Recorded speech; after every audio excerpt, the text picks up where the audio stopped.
think we'll get started. We've got almost 50 people in here. Thank you guys for showing up for Good Lines. Good morning. This is awesome. But my name's Alyssa Mark, and I'm with Good Lines. And together with Aaron and Howard Zekio, we are thrilled to have you here for our second edition of Good Lines. Good morning.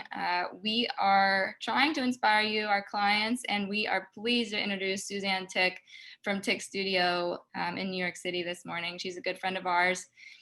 Suzanne has maintained a distinguished career as a textile designer, a studio principal and consultant in New York City, and she's currently the design consultant for Tarkett. She serves as a creative director at Loom Textiles, and she's a design partner at Skyline Design. In addition to her work in the industry, Suzanne maintains a hand weaving practice and creates woven sculptures from repurposed materials.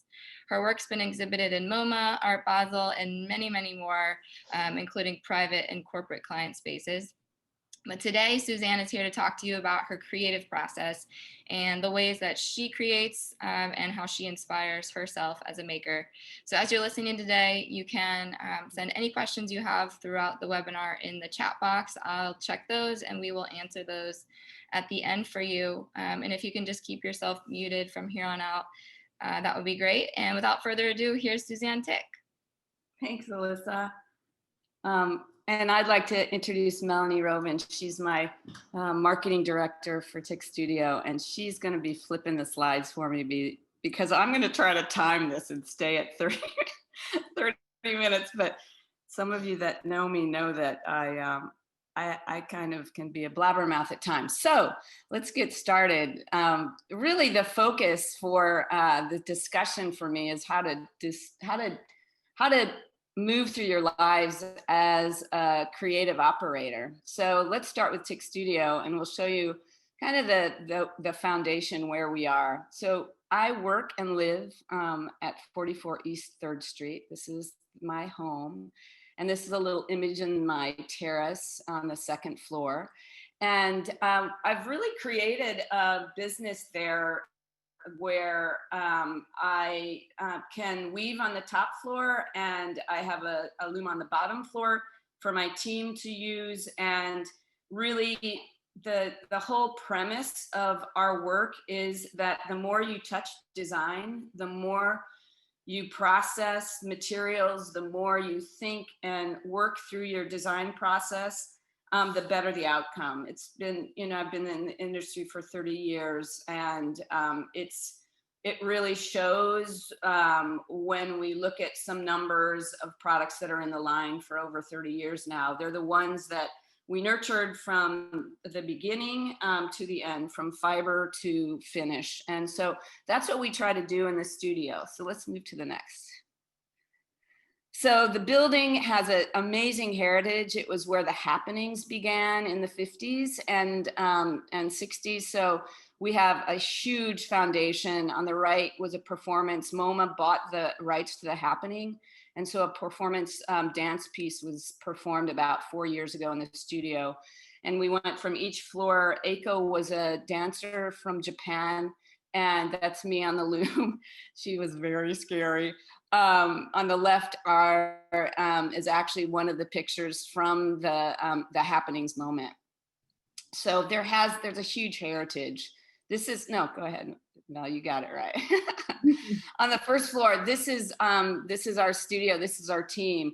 So like I said, we start from fiber and we build materials, and we start when we're working with glass, we are looking at imagery, and it's a very, very important thing. It's a very, sometimes you just feel like you want to push a project through. And to me, the most important thing to do is really follow your gut. And if you're in the middle of a project and you know that there's something that is not working on that project, take the time to fix it, because you don't want to end the project with something that you know is not correct. It'll never correct itself. And you don't want to walk by that building or that space. For us, it's product, and know that there's something that was not sturdy enough, wasn't well thought out enough. These are like major issues that happen all the time. Go ahead. Okay, you can go to the next. This is the second floor. So we have a lot of people come to the studio, and we work through projects together that way. This is the top floor. I weave at the end of this floor. So go to the next one. Okay, so this is, I do a lot of CEUs, and this is an image from a CEU that is really something that I see all the time. And I particularly, for myself in my studio, we all have a meditation practice. And so we get up, and it's really, really good to get up early, to be energized in the morning. And that's the best time to do your meditation, is when the light is shifting. That's when the energy is right. And so that is also the time to start thinking and manifesting what you want your day to be like.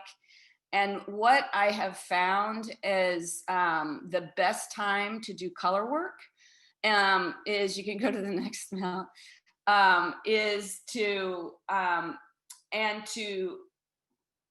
work with your materials, is to start that early in the day. I mean, right now we're in this kind of bizarre time where we're at home, and the beginning of your day may be getting your kids settled or off to school or in homeschooling. And, you're trying to get to your desk, and how are you manifesting? What we like to do is get our color work and anything that it requires that fresh mind to do in the daytime. What we would not recommend doing, which about, 80% of the universe does, is gets on your email and do your emails. And then by the time it's 2:00 in the afternoon, you haven't done any of the creative design work. So we err always on the side of creation. The creation operation in what our lives are manifesting for is to be as creative as possible. So you want to think about how you create your day, to start early in the day, doing the creative work. And then in the end of the day, when you need to get on your emails, this does not follow current wisdom. And current wisdom is cockamamie, because everyone's writing on their emails all the time. And to tell you the truth, we're on all these Zoom calls, which are exhausting. So if you can carve out a few hours in the morning to focus on design, to get samples from your reps, to start kind of manifesting what you want, to plan the beautiful, like, creative stuff, so that the afternoon follow-up on Zoom calls, having a cup of coffee, finishing all your emails, can be done in the afternoon. You can let your clients know that you're working on their project in the morning and that you're not available. If that's the way you can manifest your day, that's the most appropriate way of keeping in your creative juices. So that's what I'd recommend. I've walked through too many projects in my lifetime, and have looked at material studies and finish selections. And I'm like, what time of day did you do that? And when we were all in the office, normally we get the calls at like 5:30 at night saying we need samples, or 7:30 at night. We need samples first thing in the morning. And it's like, this is when you pick samples late at night, when you're panicking and rushing. And then you put another kind of tailspin into your reps to have to get you samples and stuff like that. And that type of unnecessary stress isn't healthy for the project. So give yourself time in the morning. All right, enough of that lecture. That one was for you, by the way, Aaron Ezekiel. Art. Let's talk about my art. So this is something that came into my life late. I went to school as an artist, and then I realized I need to have a career and get a job. So I moved to New York from University of Iowa, and started my career in the contract industry. And fast forward 10 years, I had not woven any art for myself.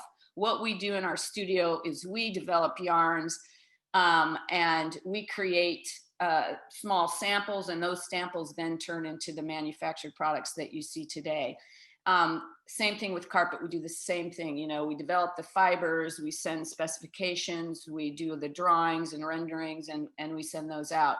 Same thing with glass. We're doing all the renderings and kind of teasing that out. I had not touched my loom for personal art until my father came. He was very sick. I won't get into that story, but he was there, and he ran the local scrap metal yard in Illinois. So I grew up around artists, and I grew up in a junkyard. And so he was very sick, and he was staying with me, and I couldn't go out, and I wasn't traveling. And so I started looking around, and I found all these, you know, the dry cleaning hangers that I would take back as a kind of practice every month to the dry cleaners. And I started weaving them. I thought, my dad will love this. It's made out of steel. It's really pop metal. I learned a lot when I showed him this, and he's like, well, it's not really steel, honey. This is, I'm like, oh, okay. Well, one thing led to another, and I sent out little gifts to people, like what's on the left, and it was a holiday gift. And an architecture firm just picked it up and called me and said, we have a perfect installation. Or the first thing they said is, how much is this a square yard? And I kind of like coughed my tea out of my mouth. And I was like, no, this is not like that. This is like woven by hand. Anyway, so this is, this art practice started with a very big commission from one of the largest foundations in the world.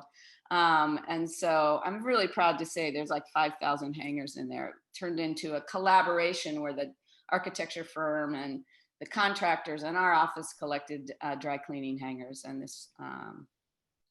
this piece is what the manifestation of that is. Okay, go ahead. So this is another thing about creativity. This is kind of abstract conversation, but so this is the thing. We have a small self, which sounds like, oh, I'm such a dirtbag and I'm so stupid. I'm like, why do I always make mistakes? And why am I not creative? And why can't I be like her? Why can't I talk like him? And why can't I run this country? And all of these things. That's speaking from your small self. And you can speak from your unbounded self and say, I am going to conquer the world, and I want to figure this out, and I want to do the best work I possibly can. So when you find yourself in your small self, the thing that you do is you say, next, I am not going to feed that energy at all. That is not something that you want to feed. So I was sitting around being a poor me after I had a divorce, and I was swamped with these boxes, and I didn't know what to do with my divorce paper boxes. And so I'm like, I have to do something with this, and I have to get over this, and I have to get over my miserable self. So what am I going to do? So I called my attorney, and I said, do I have to keep these boxes? Like, does this have to go in storage? Like all of the, your IRS paper, your tax papers or whatever like that. And they're like, he's like, oh, what do you have up your sleeve, Suzanne? And I said, well, I kind of wanted to reread them, and I wanted to shred them, and then I wanted to weave them. And he goes, go for it. Like, I have a copy of anything that you might need. So this is a culmination of me rereading my divorce documents and weaving them. I separated them. You can see very subtly 3 different kind of gradations of neutral. I would say light gray neutrals here. And so this was all separated by different net worth statements, deposition papers. We never got to a trial or anything like that. And then the final assets that were distributed. So it was really healthy for me to transform. So creation can really be a very transformative process. So I wanted to share that with you because you can make work, art out of anything. And when you get into that small self space, remember now to just say, next, I'm not going to give that energy. Remember when your thoughts, and you give energy and intention to anything, if it's negative, it's going to continue to be negative. If you give your thoughts to positive, positive, creative outlooks, what you want to do today, that is when you're going to change and you're going to evolve into your big self. We are unbounded creatures here. We are here to be creative. So let's go to the next. I've gotten a lot of mileage. My ex-husband called me and he goes, "Are you actually talking about our divorce? Like, and you're like making it into something? Like, don't tell me you sold your divorce document." I was like, yeah, I did actually. A lot of people like want me to weave their divorce documents now. It's hilarious. I'm like, you have to reread them. We'll have a discussion. We'll analyze whether you've transformed from them, and then I'll weave your divorce documents. This is my latest kind of muse. I don't know if you can tell the string of what inspires me, but I like to use detritus and debris, or things that are no longer relevant. And these are mylar balloons that I find on the beach. And I started doing beach walks after my divorce. I did them with Terry when he was around, but now I'm alone and I'm kind of like, oh, what is that sparkly pretty little thing kind of on the beach up there? And I found thousands and thousands of beach balloons. And so I would bring them home and I'd wash them and I'd color grade them. And my son would be like, "Mom, you've got to get a life. Like, what are you doing? You're like playing with balloons, like dead balloons. Like, this is kind of weird, isn't it?" And I'm like, I don't know. I really want to, I'm setting my intention to get to get a commission. I don't know. And he's like, "All right, you go, girl, whatever." But it's kind of annoying that every time I come to Fire Island now, there's like beaches tied to the fences. Like, people stop off and I'm with my friends in his little space, and God only knows what he's doing. And they like knock on my door and they're like, "Can I drop this balloon off for your mom?" So it's like annoying. Like, could you stop with the balloons? Anyway, this turned into a commission in Dallas for the Temple Emmanuel, one of the largest synagogues in Dallas, one of the most famous synagogues, because the main chapel houses an Annie Albers piece. And so my piece is in a smaller chapel. And if you all don't know Annie Albers, look her up. She was like my kind of muse all through art school and actually into my career. So go to the next. And this is another way that you can think about inspiration. So a design firm contacted me. I can't talk about the project and the project name and things like that, but it's in Dallas, and I was asked to do a 2-story atrium, and they wanted a big weaving for the 2-story atrium, and this went in last year. And I was doing all my research on Dallas, and I got a design brief, and I was looking, and I said, they wanted to be color and colorful. And when I think about Dallas, the Dallas skyline to me is all about light and whether it's LED or, whatever kind of light. So I I thought about the project and I contacted them, and I've worked in neon before. And so I sat down and I said, "Listen, you're a huge marketing agency." And I was speaking with the owner's rep in the design firm. And I think we should take the colors of the companies that you do marketing for, and we should create neon lights. We should bend them. This is very dimensional piece, and weave them and put them in the atrium. So that's what this piece became. So it's really, like, you can imagine, I'm like up on a 20-foot scaffolding weaving above my head. It was really wild, but fun. So that's, that inspiration. So I guess in all of this, I'm saying, like, get inspired. Like, we're here to be inspired. And if you're not inspired, do something that's going to inspire you. That's like the meaning of our lives here. Okay, let's go to the next. Alyssa, how am I doing with timing? Am I okay? Yeah, 9 more minutes. Okay, perfect. Okay. So this is a project that, I came back. I was in India for the first 4 months of the year, and I was doing a very, very intensive training. And I was blessed. I was blessed to be able to do this. My client said, you can do it. You've got a great team. And I'm blessed with an amazing team. They kept it all together. Melanie, you were you were running the ship then. And when I got back, everyone's like, well, what, you got to help us. How can we be creative from our home? And I noticed I was sitting around with like these boxes. And so I thought, like, why don't I do some weaving workshops made out of cardboard boxes that everyone's throwing out at their home? And so I started running out in Fire Island. I was like doing these weaving workshops, and then I created a video for Loom.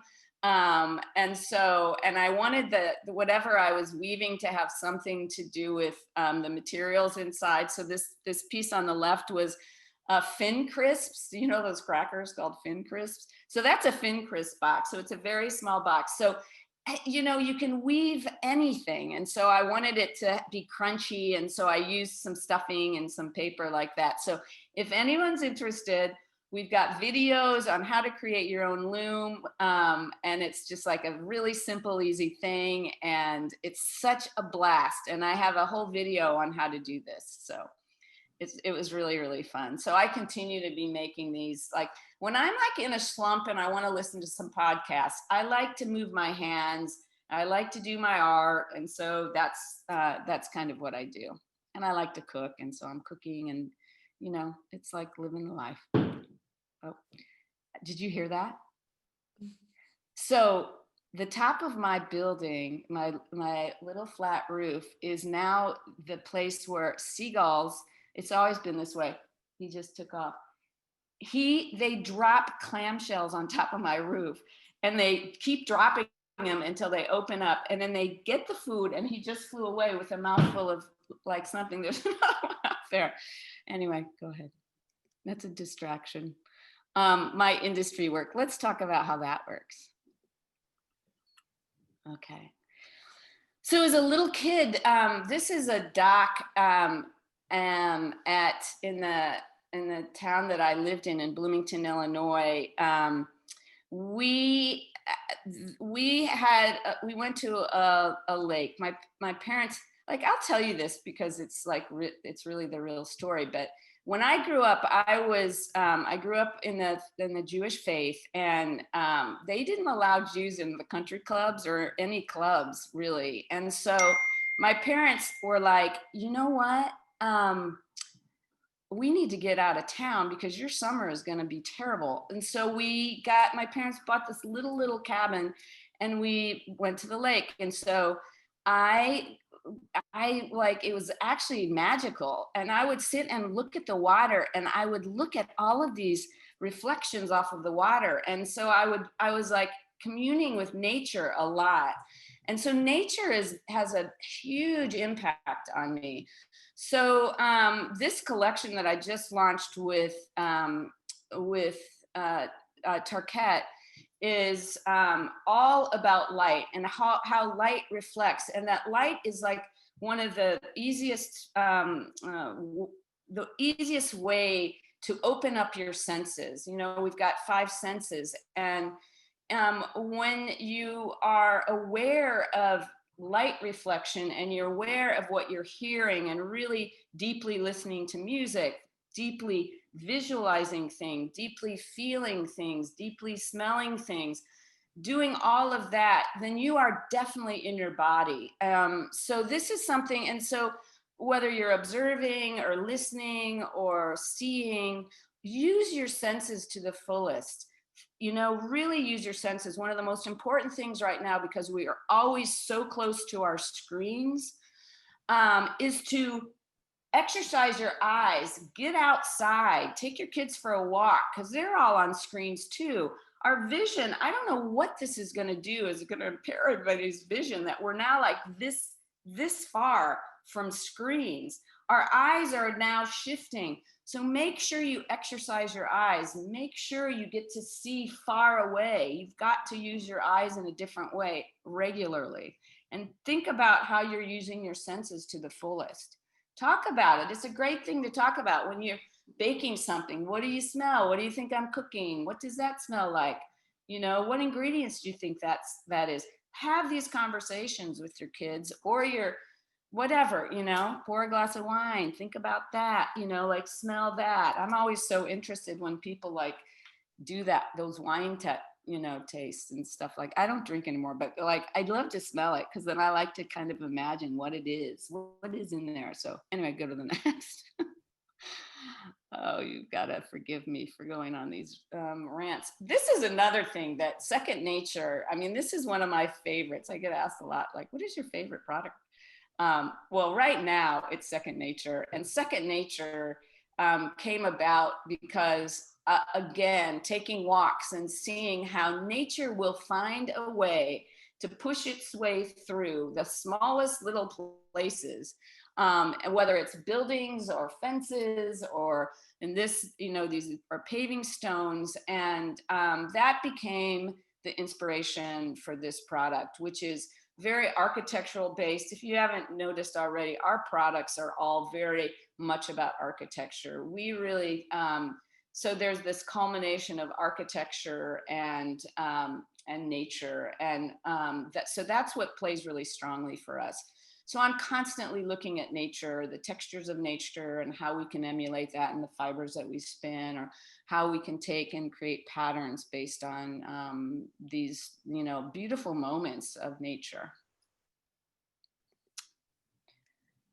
And this was like one of the discussions that I was just having about, flexing your eyes. Go for a walk, look at the horizon.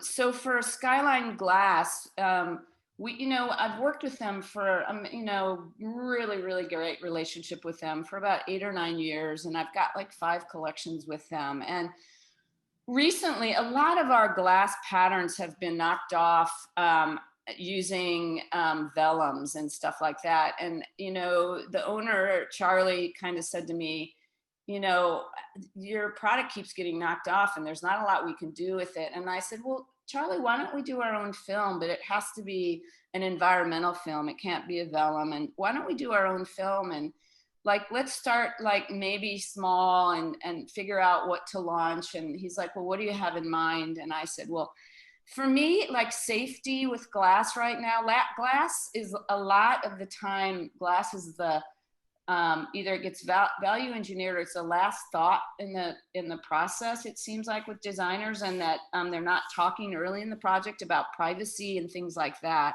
And so for me, I was inspired by like, how could we create safety with glasses so people don't, the whole thing that happened with the Apple project, people, the big circular building, what's it called? The orchard, I think that's what it's called. But we did all of the wall coverings for that project and all of the floor coverings. And when I went, in the building, I was like, wow, like I could walk into this glass.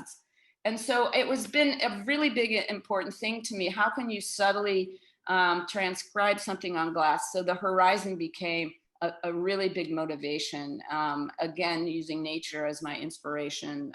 So the horizon was that impetus. So this will be launched sometime. When is it being launched? In October, maybe November? Early December. Early, okay, thanks. You keep me straight there. It is October. It was supposed to be maybe October at some point, but okay. Let's go to the next. So Vedic meditation. So this is my latest, and this is really the evolution of life for me. And I told this story. I do a Sunday morning meditation talk, and I'm honored to have Erin in my presence every Sunday morning. It's so nice to see your beautiful face. And we do like 20 minutes of meditation, and our particular type of meditation is Vedic meditation, which is also the foundation of where TM started. But I gave this talk, and it was like one of these moments where, and actually my whole team has been initiated. So we all get to meditate together at 3 p.m. when we're all together.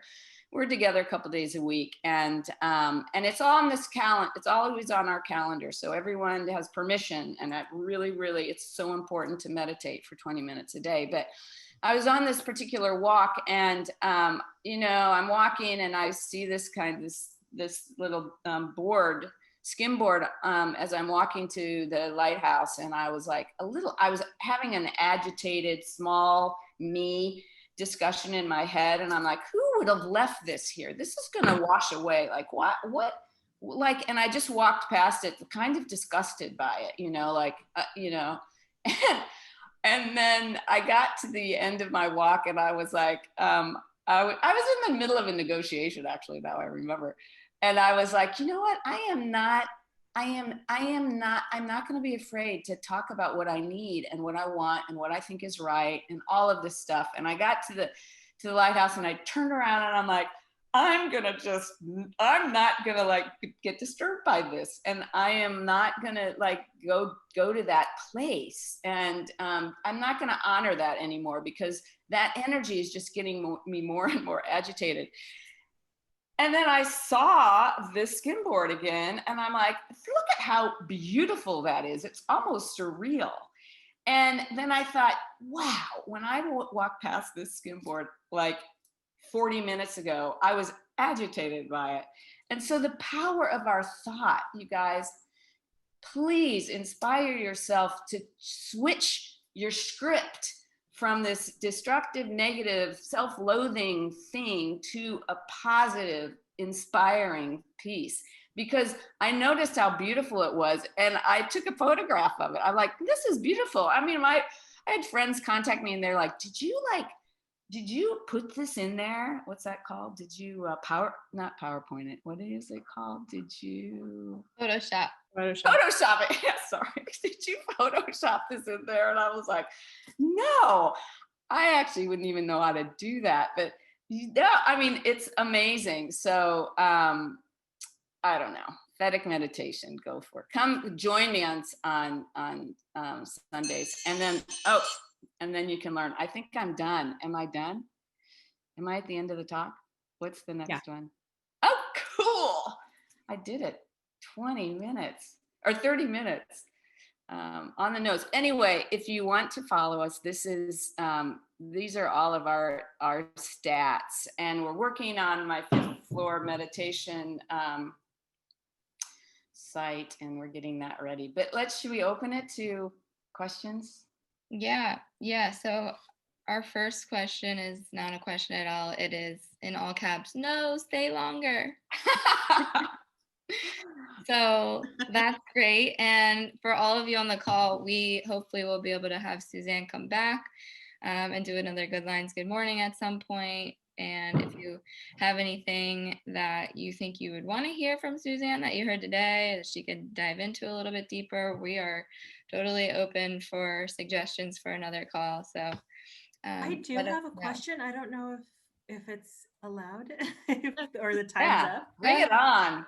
Okay. Well, good morning. My name is Elizabeth. And one of my questions is, I always struggle to begin projects, or when I begin projects, just because I often just jump in because, the deadlines, and I seldom have time, or I seldom make time to be able to conceptualize and think a little bit broader for my project. So my question is, how can I be more intentional when I often feel stuck with how to begin conceptualizing, and then how to kind of bring that into my projects? Yeah, that's a great question, Elizabeth. And we talk about this all the time, because I'm a strong believer in manifesting these charrettes. And what we do, we go and look at what all of the museums around the world are showing. So we go in and we look at museums that, and we see what their major shows are going to be for the year. They're in their schedule, and you can see it. It takes some time, but we'd have a lot more time if we're not writing on Instagram and Facebook and all of that, because everybody spends a lot of time, kind of wasteful time in a way. And I don't know if you do that or whatever, but what I do. Okay. So, instead of doing that, I would say what we do is every quarter we do a huge research projects on what's going on in the fashion industry, in the art industry. We keep a calendar of what art is what's happening in art, because what's happening in art and what's happening in fashion and what's happening in music and what's happening around the world is going to start populating everyone's psyche, because people put it online. And so what we do is we all meet, and everybody, goes and does their own research and says, what do you think the leading indicators of what's happening in terms of society right now? What's important? Nature's a big thing right now. Nature is flexing its wings right now. This is why we are in the situation that we're in, because nature's going to be here. Nature's going to be here a lot longer than we are. So anyway, so it's important for us to know what the societal issues are. And when, instead of catch yourself before you go and slay 30 minutes on Instagram or something. Yeah. Go and do some research, and I will tell you, if your intention is to find out what is going to be the next thing for this project, nature will organize for you. Life is here for you. Things are here for you. Life is not here to things that happen to me. Oh my God, this happened to me. Everything that happens is for you. So if you honor that process of going and looking and trying to get inspired, your client, what would they be interested in? Nature will organize the right path for you to go to get the right inspiration for the project. You just have to tune in and the more you follow, in the Vedic worldview, it would be following charm. The more that you follow what is leading you to wherever you go, the more relevant your work is going to be to the projects that you're working on. That's how it works. It's really easy. We just have to get out of our own way and out of our own head. And we don't want to waste our time. You can get an app to tell you if you're on those social programs too long, an alarm goes off or something. And then you go, oh God, I've been on for how many hours? What happened? I went down a rabbit hole. But if you really are interested in creating something that's going to be a meaningful project that will last a long time, take the time to get inspired, and nature will organize the right direction and the right path. Got to get in the right headspace for it. That's great. Thank you. I love that. That's very inspiring. I appreciate it. Follow it. Follow your charm. Yes, I will. I've been trying to, but that dang Instagram, man. I know. It's a rabbit hole. I know. I get so disappointed in myself sometimes, because I was like, oh, I really wanted to listen to that podcast. My teachers that got this podcast, and it's not going to be on for in 7 days. I will never be able to listen to it again. And I'm like, and I'm like, oh God. Anyway. Well, we have another question, Suzanne. At the start of the talk, you brought up the very real struggle that we as designers often have of finding something wrong in our design, but we can't pinpoint what exactly that is, or maybe it looks unfinished and we don't know how to finish it. How do you tackle this struggle, especially when there's a deadline? So this is a lot. I'm gonna make this comparison a lot with meditation. Because our bodies, like our projects, are embedded with stress. Our bodies are embedded with stress. Our projects are embedded with problems. So the way that you release stress in meditation, if you're having a body sensation, a lot of times you're stressed because it's in your body. It's not in your mind. Everybody thinks meditation is about thoughts, and you can't meditate because you have too many thoughts. But if you're having a body sensation, if you have a headache, or if your knee hurts, you sit and you concentrate on it. And you just, instead of thinking anything else, you just sit and concentrate on the pain that you're feeling. Because the more intention, the more thoughts are very powerful things. The more intention you put onto that thing, you'll figure it out, and that stress will go away. With your project, I know, but if you give yourself 15 minutes to sit there and just go through in your mind what it is that is bothering you. Where is that nag? What is happening? Where in that project is the kink that needs to be fixed? It'll come up. You have to allow yourself to de-excite your body so that your mind is clear. The reason that you can't figure it out is because your mind, you're stressed and you're working too hard, and deadlines do that.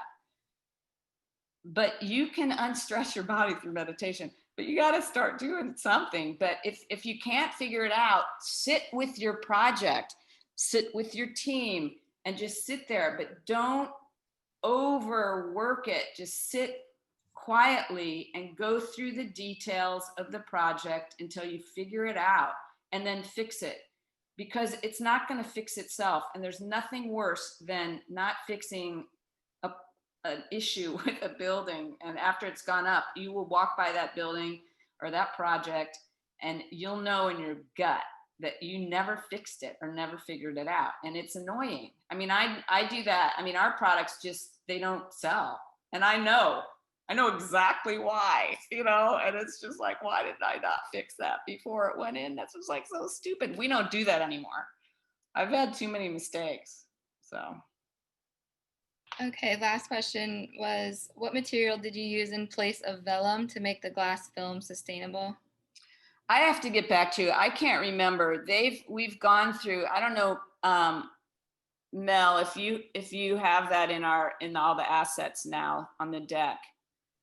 It's a film that's I'm sorry. It's a PVC free polyester film. Okay. Yeah. Yeah. Thank you. Cool. Well, that was all the questions. We had a couple of people ask about the recording, or for anyone who joined late, this is being recorded. We will email that out to everyone who was on the call. So feel free to forward that on. I definitely recommend following Tick Studio and Suzanne. The Instagram pages are there. Loom Textiles is another good page to follow. And of course, our page, Good Lines DC. Someone asked about the weaving video. That's on Loom's page. I'll also email that out. So lots of good resources on social media, although don't get stuck on it, as we've discussed. I know. Only if it's truly inspiring. If you're finding yourself as a person that gets stressed by tons of FOMO or jealousy or whatever, or whatever that word is that you wish you were like that person, don't do it to yourself. Go and do something that is like active, that is creative for yourself. Do research. It's fascinating to see what museums around the world are doing, and because our world will be populated with those images. And this is why you see similar things happening in one world and another world. I mean, you see things happening because it's a subliminal messages happening all the time. So do stuff that you love. That's another thing. Follow charm. Do what you love. If you do what you love, nature's going to organize it. You've got these little special guardian angels that are just going to be tossing great things your way. You just can't be so stressed that you can't see it. We become blinded by our stress. It's dis-ease, dis-ease causes disease. This is not a good thing. And everybody's stressed right now, it's hard. Yeah, here's a cool comment, Suzanne. Someone said earlier this week they heard of a research project at Florida State University, which is translating textiles into music. A lot of what you were talking about today is linked to that. So the inspiration for it was how to bring the visuals of textiles to non-sighted people. The researchers found that a Jacquard loom card, which they translated to code, then to music. And do you know anything about that? It's Stephanie Sickler is the professor there. No, but I'm going to look it up. I've been looking at the paper music. What is it called? The, you know, I'm trying to teach myself how to play the ukulele. That's my latest thing. It's like really. So I have the chords and the songs and stuff like that. And I was like, it looks just like a weave draft. And like, what would that sound? What would that music look like if it was woven? So no, I haven't done it. I will look this up for sure. Please send it to me. Or, Yeah.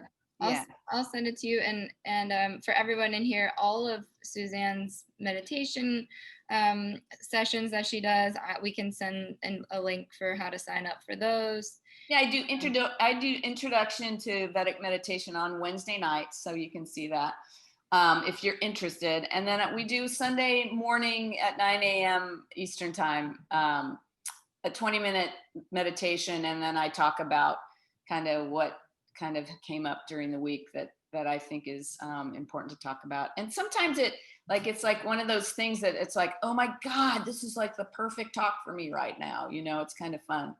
So I'm hoping I'm hitting it the right notes there. I highly recommend it. I do it every Sunday morning, and it makes my weekend. It's a great start to a Sunday.